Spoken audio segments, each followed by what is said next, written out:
Congress party guarantee అని నేను చెప్పదలుచుకున్నా. గ్యారంటీల గురించి మాట్లాడాల్సి వస్తే స్వతంత్రం వచ్చినప్పటి నుంచి దళితులకు, గిరిజనులకు, ఆదివాసీలకు, బలైన వర్గాలకు భూ పంపకాలు చేసి అసైన్మెంట్ పట్టాలు ఇవ్వడం ద్వారా ఆ గ్యారంటీ మాది. రైతులను ఆదుకున్న చరిత్ర మాది. రైతు రుణమాఫీ చేసిన చరిత్ర మాది. కనీసం మద్దతు ధర తీసుకొచ్చిన చరిత్ర మాది. ఇవాళ రైతులకు రుణమాఫీ చేసిన చరిత్ర మాది. రైతులకు 24 గంటలు ఇవాళ ఉచిత విద్యుత్ వస్తుందంటే ఆనాడు డాక్టర్ వైఎస్ రాజశేఖర రెడ్డి గారు 9 గంటలు రైతాంగానికి నాణ్యమైన ఉచిత విద్యుత్ ఇచ్చి ఈ దేశంలోనే రైతులకు ఉచిత విద్యుత్ ఇవ్వడం కాంగ్రెస్ పార్టీ పేటెంట్ అని నిరూపించుకున్న చరిత్ర కాంగ్రెస్ పార్టీది. రైతు బీమా కనిపెట్టింది కాంగ్రెస్ పార్టీ. రైతులను ఆదుకున్నది కాంగ్రెస్ పార్టీ. ఇవాళ రైతుల గురించి ఏదైనా పేటెంట్ ఉంది, ఏదైనా గ్యారంటీ ఉందంటే రైతు రుణమాఫీ కావచ్చు, రైతులకు ఉచిత కరెంటు కావచ్చు, రైతు బీమా కావచ్చు. ఇవాళ రైతులను అన్ని రకాలుగా ఆదుకున్న కనీస మద్దతు ధర కావచ్చు. ఇవాళ రైతులకు 500 రూపాయలు బోనస్ ఇచ్చి వరి పంటను పండించిన చరిత్ర ఇవాళ కాంగ్రెస్ పార్టీది. ఈ పేటెంట్ అంతా మాది కాదా అని నేను అడుగుతున్నా. దీని మీద చర్చించడానికి మేము సిద్ధంగా ఉన్నాం. ఎవరెవరు వస్తారో రాండి అని చెప్పి ఈ వేదిక మీద నుంచి నేను సవాలు విసిరదర్చుకున్నా. అందుకే మిత్రులారా, ఇవాళ 70 సంవత్సరాల తర్వాత ఈ జిల్లాకు మనకు అవకాశం వచ్చింది. మన ప్రాజెక్టులు ఇంకా పడా ఉన్నాయి. నేను అడుగుతున్న చంద్రశేఖరరావు గారిని, ఉమ్మడి రాష్ట్రంలో సమైక్య పాలనలో సీమాంధ్ర ముఖ్యమంత్రులు తెలంగాణకు అన్యాయం చేసిండ్రన్నావు. మరి తెలంగాణ వచ్చిన తర్వాత మీరెట్లా అన్యాయం చేసిండ్రా అని నేను అడుగుతున్నా. నువ్వు కరీంనగర్లో ఓడిపోతాని వలస వచ్చి పాలమూరు జిల్లాకు వస్తే పాలమూరులో మీకు ఊరు లేకపోయినా, పార్లమెంటులో మీ నోరు లేకపోయినా 2009లో పార్లమెంటుకు గెలిపించి పంపించింది, పల్లకిలో మోసింది మేము కాదా? 2009లో నిన్ను ఎంపీని చేస్తే తెలంగాణ సాధించడానికి గొప్ప చెప్పుకున్నావు కదా.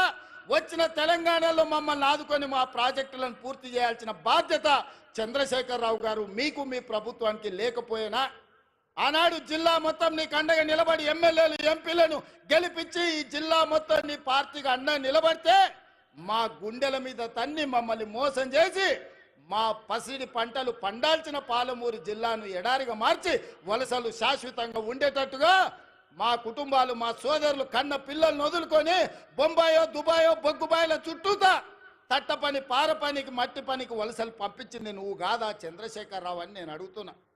ఇన్ని పాపాలు చేసిన నువ్వు పూర్తి చేయండి పాలమూరో, కల్వకుర్తో, నారాయణపేట, కొడంగల్ ప్రాజెక్టులు మేము చేయాలనుకుంటే ఇవాళ నారాయణపేట, కొడంగల్ ఎత్తిపోతల వద్దే వద్దు, మక్తలకు నీళ్ళు ఇయ్యనే వద్దు అడుగుతుండు. నేను అడుగుతున్నా, ఇవాళ మా జిల్లాకు ఒక అవకాశం వస్తే 70 సంవత్సరాల తర్వాత కనీసం మమ్మల్ని వాడొచ్చి వీడొచ్చి పాలమూరును దత్తత తీసుకుంటున్నా అనేవాడు. ఆనాడు చంద్రబాబు నాయుడు కావచ్చు, రోజే కావచ్చు, కిరణ్ కుమార్ రెడ్డి కావచ్చు, తెలంగాణలో చంద్రశేఖరరావు పాలమూరుకు వచ్చి పాలమూరుని దత్తత తీసుకుంటున్నా అనేవాడు. కానీ ఇవాళ మీ ఆశీర్వాదంతో మీ పాలమూరు బిడ్డ, సొంత బిడ్డ, ఎవడి దయాదాక్షిణ్యాలు అక్కర్లేదు, మమ్మల్ని ఎవరి దత్తత తీసుకోవాల్సిన పని లేదు, మా వాడే మా బిడ్డనే ఈ రాష్ట్రానికి ముఖ్యమంత్రి అయ్యిండు, సంతకాలు పెడతాడన్నప్పుడు కాళ్ళల్లో కట్టెబెట్టడం న్యాయమా? మిత్రులారా, మీరు ఆలోచన చేయండి. నేను అడుగుతున్న ఈ జిల్లాని, పాలమూరు బిడ్డల్ని, ఎంతకాలం ఎవడో వచ్చి మనల్ని దత్తత తీసుకునేది? మనం గతి లేనోళ్ళమా, చేతగానోళ్ళమా, చేవలేనోళ్ళా, చీము నెత్తురు చచ్చిందా మనకు? మనం పరిపాలన చెయ్యలేమా? మనం నిధులు తెచ్చుకోలేమా? మన జిల్లాను అభివృద్ధి చేసుకోలేమా అని నేను అడుగుతున్నా. మిత్రులారా, ఎందుకు అలా ఈ కోపం, ఈ ద్వేషం బీఆర్ఎస్ వాళ్ళకని అడుగుతున్నా. ఏం నొచ్చింది? 10 ఏళ్ళు మీరు ఉన్నారు కదా, 20 లక్షల కోట్లు మీ చేతులు ఉన్నాయి కదా, 20,000 కోట్లు మా ప్రాజెక్టులు పూర్తి చేయడానికి మీకు మనసు రాలేదు. మీరు మనుషులా అని నేను అడుగుతున్నా. ఇవాళ నేను కల్వకుర్తి పూర్తి చేయాలను ఉత్తమ్ కుమార్ రెడ్డి గారు పాలమూరు రంగారెడ్డి నిత్యం సమీక్షించడం ద్వారాను, మా గద్వాల కృష్ణమోహన్ రాలపాడు నుంచి గద్వాల అలంపూర్లో మా సంపత్ కుమార్ ప్రాజెక్టు పూర్తి చేయాలని అడుగుతుంటే వాటికి నిధులు ఇవ్వాలి, నీళ్లు రావాలి అని నేను అంటుంటే మీరు అట్లెట్ల ప్రాజెక్టులు కడతారని చంద్రశేఖరరావు గారు, ఆయన కొడుకు, ఆయన అల్లుడు అంటారు. నేను అడుగుతున్నా నా పాలమూరు సోదరులు, మళ్ళీ వస్తుందా మనకి అవకాశం? ఇట్లాంటి అవకాశం మనకు వస్తుందా? ఆనాడు బూర్గుల రామకృష్ణారావు తర్వాత 70 ఏళ్ళు పట్టింది ఈ అవకాశం రావడానికి. 70 ఏళ్ల తర్వాత వచ్చిన అవకాశాన్ని జార విడుచుకుందామా, మన ప్రాంతాన్ని మనం అభివృద్ధి చేసుకుందామా ఆలోచన చేయమని నా బిడ్డలు, నా సోదరులు, మా అన్నదమ్ములను, మా అక్క తమ్ముళ్ళని నేను అడుగుతున్నా. ఈ అవకాశం పోతే శాశ్వతంగా మళ్ళీ రాకపోవచ్చు. అవకాశం ఇస్తే ఏం చేసుకున్నారు మీరు అని అనొచ్చు. అందుకే ఇవాళ ఎవరు ఏమనుకున్నా మక్తల్, నారాయణపేట, కొడంగల్ ఎత్తిపోతల పథకాన్ని తెచ్చినాం. మహబూబ్నగర్లో ఇంజనీరింగ్ లా కాలేజ్ తెచ్చినాం. ఇవాళ మెడికల్ కాలేజ్ కొడంగల్కు తెచ్చినాం. అన్ని కాలేజీలు, అన్ని స్కూళ్ళు, అన్ని విద్యా సంస్థలు ఇవాళ జిల్లాకు తెచ్చుకున్నాం. పెండింగ్ ఉన్న పాలమూరు, రంగారెడ్డి ఎత్తిపోతల్ని మనం పూర్తి చేయాలనుకుంటున్నాం.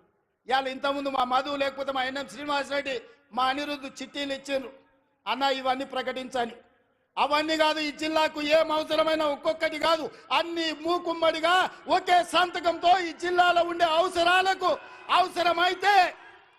అవసరమైతే వేదిక మీద నా మంత్రివర్గ సహచరుల సాక్షిగా మా వలస జీవితాలు బాగుపడాలంటే సంవత్సరానికో 20,000 కోట్లు మా జిల్లాకు ప్రత్యేకంగా నిధులు ఇవ్వండి అని నేను అడుగుతున్నా మీ తరఫున. 70 ఏళ్ళు మాకు అన్యాయం జరిగింది, నష్టం జరిగింది. 70 ఏళ్ళు మేము